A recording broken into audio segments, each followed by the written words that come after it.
In this video, we're going to fire up the Netgear NeoTV with Google TV for the very first time. So let's get to it.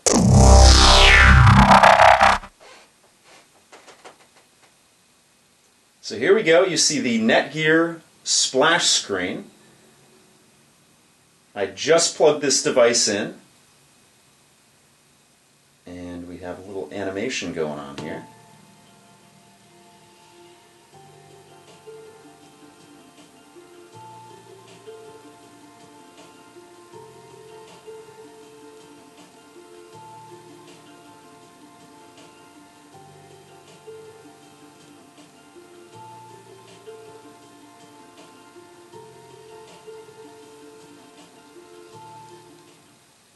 Very cool little opening animation there. Now, just so you guys know, I'm in my bedroom now, and I usually never do. In fact, I don't think I've ever done a video from here before. But this is where this device is going to be placed, so I figured why not use it on the TV that I'm going to install it on. So the first thing it asks me is my language and country. Obviously, I'm speaking English, and I'm in the United States, and that's my only option here. And by the way, if you hear some creaking, that's me standing here on my old Victorian house floor here, and my cat is scratching at the door because I have the bedroom closed off. Normally I let him in here, but the way things are set up in here, I think he's going to knock the camera over, so I'm going to have to lock him out for that. So again, I apologize for the extraneous noises.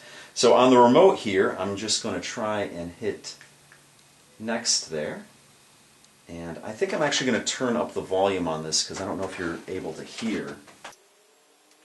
That should do it. So let's see, getting started. Setup takes about 20 minutes and includes remote tutorial and home screen layout, maximizing your screen area, connecting to the internet, signing in to your Google account, setting up your TV service, and setting up your TV and AV receiver control. Hopefully I can do this in less than 20 minutes. So let's hit enter here, or let's hit next actually on the remote. Remote tutorial. You can navigate screen selections by pressing the directional arrows on the remote control. Now, if you looked at the unboxing video of this device, you saw on the touch panel on the remote control that you have different areas on there that you can click, one of which are these arrows, and it shows that you can navigate. So I'm going to click on that touch panel, and that's how I'm going, or this touch pad on the remote, and that's how I'm hitting next on the device. Remote tutorial. To display the cursor on screen, swipe across the touchpad, tap or double tap to select. To go back to directional navigation, simply press any of the arrow buttons and the cursor will disappear. So it should be pretty easy. Let's hit next. Home screen layout. It says choose a home screen layout you would like to use. Now you have two options here. This is the first time I've ever seen this on a Google TV device. You have the original, which is basically you have your icons at the bottom, and that's a stock Google TV experience. And then on the right you have multiple tiles. Now, as I said before, this is my fourth Google TV device, and two of those Google TV devices had stock layouts. The Vizio CoStar had a skin on it, and what I'm going to try, I'm actually going to try the multiple tiles on this. So that's going to be my home screen. I would imagine I could change it back if I don't like it, but since I don't have live TV pumped through my Google TV device, I think that this will actually work better because the original view makes room, while you have a big area there, it makes room for live TV. So we're going to go try the multiple tiles option. If you're interested, if you're not familiar with Google TV, you can check at the link at the end of this video, and I have other devices, the Logitech Review with Google TV and the Sony Blu-ray player with Google TV that had the original setup.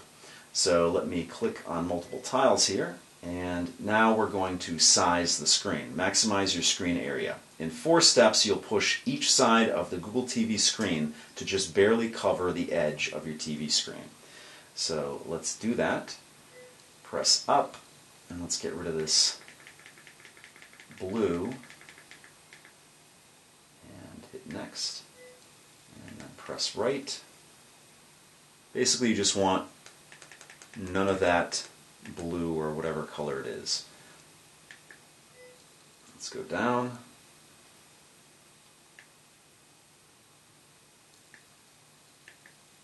There we go.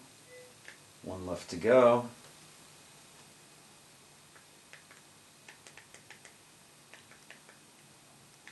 There we go. Maximize your screen area. Your screen should be maximized. If you still see blue, which I don't, select Start Over. I don't have to do that. Let me hit Next. Okay, step 3 of 8, connect to the internet. How do you want to connect to the internet? You can do it via Ethernet cable, a wired connection, or you can do a wireless connection. I like to do a wireless connection, so let me enter in my home wireless information and I'll join you on the other side of that. Okay, we're on step 4 of 8, and the next step here is your Google account. So if you don't have a Google account, you have to create one, but I have several, so I'm going to enter in my username and password and associate this Google TV device with my Google account. So let me enter in that information and I'll join you on the other side. But before I do that, I just want to catch you up to speed. I'm actually using the QWERTY keyboard on the back of the remote to enter in all this information. So I'll see you on the other side. Okay, step 5 of 8, help make Google TV better. Normally I like to give them the information. This is basically automatically sending usage information, statistics, and crash reports to Google. I have no problem doing that.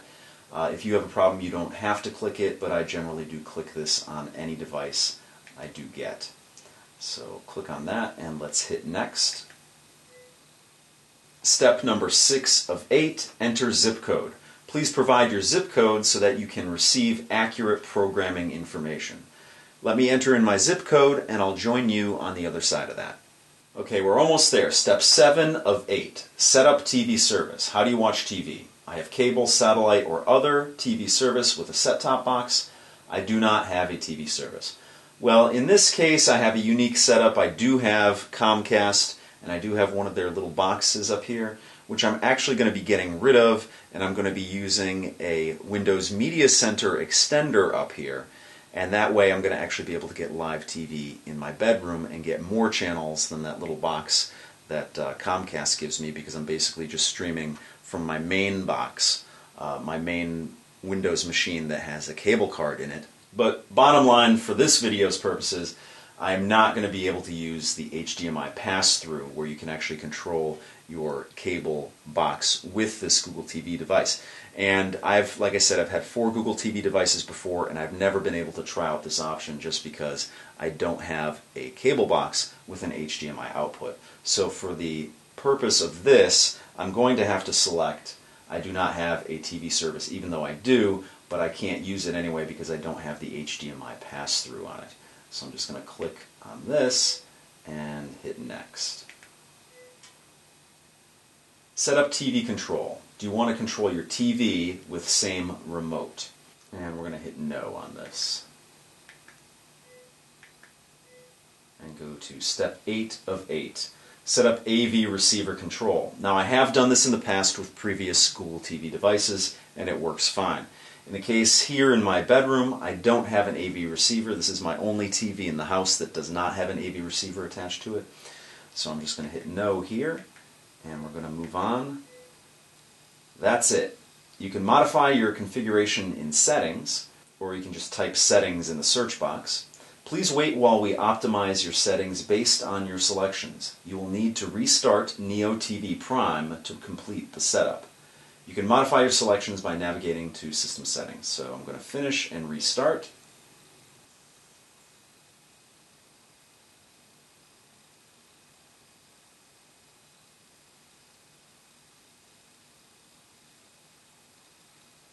There we go. We have the Google TV splash screen.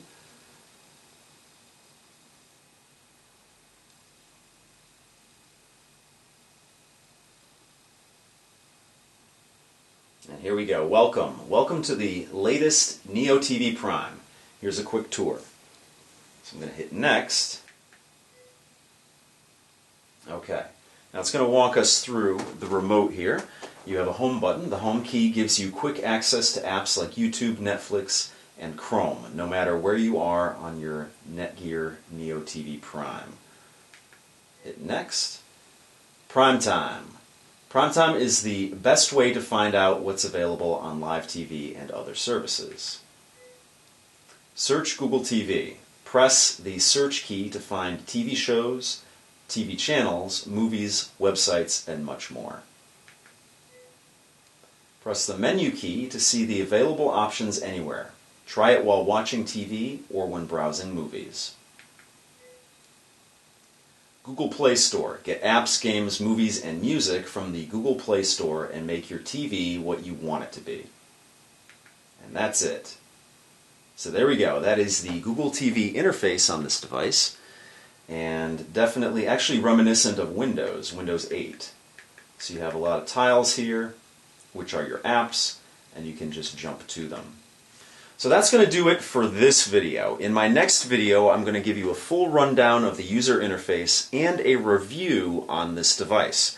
So if you have any questions or comments, please post them down below. If you like what you see, please subscribe. And as always, if you want to help out my channel, give me a thumbs up or favorite this video.